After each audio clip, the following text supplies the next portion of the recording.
Hi guys! Tara samahan niyo ako mamasyal dito sa Central. Pumunta pala kami dito sa AIA. Yan. At makikita natin yung Ferris wheel. Napakalaki po yan guys. Medyo maulan yung araw na pagpunta namin. Kaso lang, gustong gusto talaga naming pumunta dyan at sasakay sana kami sa Ferris wheel. At napaisip namin na mag-ikot-ikot muna habang naisipan namin pumunta doon sa kabilang. At yan na nga, sumakay kami ng ferry papuntang TST guys. Ayan, at makikita natin yung mga magagandang ilaw at magandang view, lalo na paggabi dito, at maganda talaga ang Hong Kong.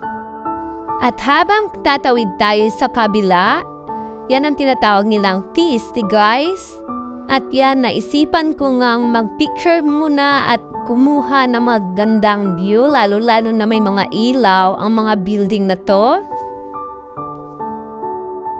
At yung napapansin nyo yung mataas na building, yan po yung tinatawag nilang Sky 100. Yan po ang pinakamataas na building dito sa Hong Kong. Ang bilis ng biyahe namin mula Central to TST guys. Siguro mga 15 minutes andun na kami. At yan na nga, parang bumalik na rin kami at nagpunta lang kami doon para bumili lang kami ng ice cream. Or gusto lang namin makita at makaapak doon sa TST ferry nila. At tapos bumalik din kami doon, pero nandun na kami papuntang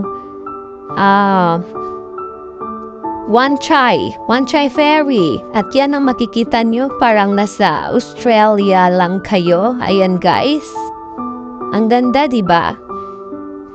Yung little Australia nila na ganyang building, meron din dito sa Hong Kong.